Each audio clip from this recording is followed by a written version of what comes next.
sa West Philippine Sea.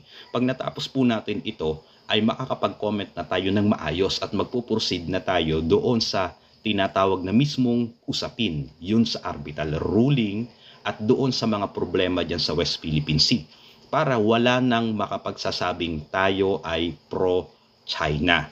Di po ba? Sila, ang gobyerno, ang dapat mayroong obligasyon para ipaunawa sa atin ang ukol doon sa maritime law. Pero hindi naman nila ginagawa. Ang ginagawa nila ay ang gulo ng tinatawag na politika para ma-shape nila o mahulma nila ang ating isip dito sa isang partikular na bagay na yun ang paniniwalaan natin, na yung bagay naman na yun ay atake sa dating presidente at sa mga senatoriables. At dahil wala tayong kaalaman, sapat na kaalaman, madali tayong maniwala. So, sino ba naman ang hindi maniniwala sa akin? Huwag nyo nang tingnan yung aking kredibilidad. Ang tingnan nyo na lang kung ito ba ay batay sa UNCLOS. So, kanina may binasa na tayo. UNCLOS, Article 25, Paragraph 2. So, ito ang kasunod po natin. Tama ba yan? Ayan, balikan po natin. Ang soberanya po daw natin ng tayo bilang isang coastal state ay pwede nating makontrol at i-apply yung ating criminal law dyan sa within territorial sea na yan. Pero merong exemption na naman po. Subject to the rules of innocent passage. So ibig sabihin, meron palang mga pangyayari or merong pwedeng aktibidad na dyan na mangyari dyan sa territorial sea na yan, na meron dyan mga barko na foreign vessel, pero hindi natin pwedeng i-apply yung tinatawag po natin na sovereignty natin. Hindi natin pwedeng i-apply yung batas natin. Kailan po? Kapag meron tinatawag na innocent passage. Yung may rule po kasi sa innocent passage. So ano po yon? So diretso tayo doon sa innocent passage na yon. Hindi po innocent package ha.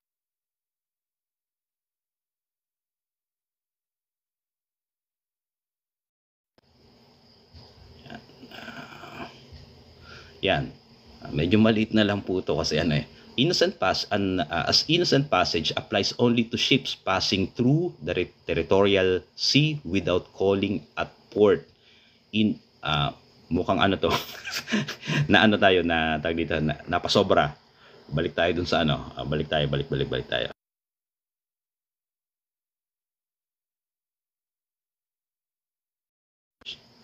Lang po tama. Ko kasi tutulog tayo doon. Malamang kulang lang itong aking nasa cellphone na presentation. Okay, ito na lang pabasahin natin. An innocent passage applies only to ships passing through the territorial sea without calling at port. Inbound and outbound vessels are subject to the criminal jurisdiction of the coastal state. Ito po, mababasa po ninyo sa Article 25 ng UNCLOS. So, yan. Yung pong tinatawag na innocent passage. So, naiisip nyo, ano yung innocent passage? Kunwari, yung isang barko, isang foreign vessel, dumadaan lang sa territorial sea ng isang coastal state. Kunwari, sa atin, coastal state tayo, dyan sa Manila Bay or sa Zambales, or kung dito naman sa parting east ay dyan sa Pacific Ocean. Pero sige, punta na lang tayo dito sa may West Philippine Sea. Alam mo, dyan sa may Pangasinan, dyan sa may Zambales, may dumadaan dyan at na foreign vessel. At yung pagdaan niya, pumasok siya doon sa 12 nautical miles. So, anong tawag po sa kanya? Ang tawag po sa kanya ay innocent passage. Yung po bang pagdaan niya as a foreign vessel, subject po ba siya ng sovereignty or ng Philippine laws at tayo yung coastal state? Sakop po ba ng Pilipinas yung pag-i-implement ng batas sa kanila? Ang sabi po sa UNCLOS, hindi. Kasi innocent passage lang po sila. Dumadaan lang po sila. Kahit pumasok sila doon sa tinatawag natin na 12 nautical miles. Pero, meron din pong exemption dyan. Ano yung exemption dyan? Uli, meron po kasi tinatawag na inbound or outbound vessels na subject po sa criminal jurisdiction of coastal state. So idagdag ko lang po dun sa innocent passage, hindi na po nila kailangan na magbigay ng prior information sa Philippine government o sa Coast Guard na, Dadhoy, dadaan kami. Oy, magraradyo, di ba? Kita nyo sa mga TV, may niraradyuhan ng PCG, di ba? Nakipag-usap siya doon sa ibang foreign vessel. Hindi na kailangan na ipaalam pa yun ng isang foreign vessel kapag nandun siya sa 12, within the 12 nautical miles. Hindi na niya kailangan magradyo. Pwede siyang dumaan doon. Yan, pwede siyang dumaan doon. Pero, at merong exemption na naman po yun. Ibig sabihin, yung tinatawag diyan sa Article 25 na inbound saka outbound, di ba? Inbound at outbound po ay magkaiba po 'yon, papalabas at papapasok. So, in a general rule, yung pong tinatawag po natin na innocent passage, hindi po siya subject to criminal laws of the coastal state. Pero kapag papasok ka naman at papalabas, subject ka na. Kailan ka nagiging subject? Pag papasok ka at papalabas. Kailan?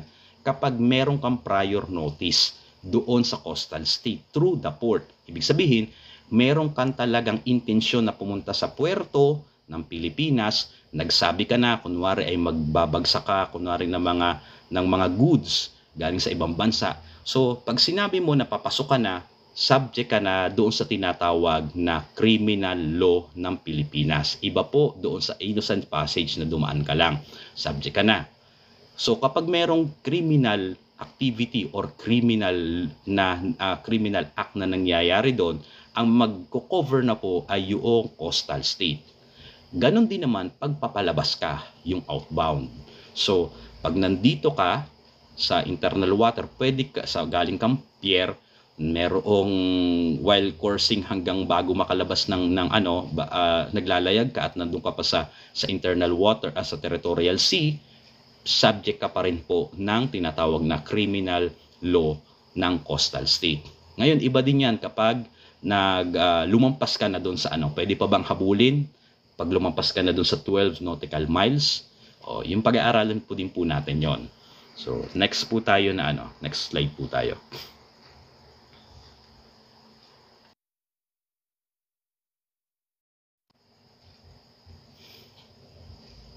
Yung coastal state has sovereignty over its territorial sea subject to the rules of innocent passage.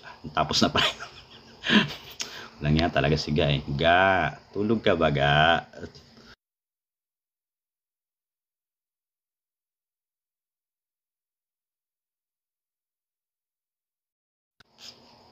Sunod tayo yan. Ito po, the coastal state can still act regarding matters such as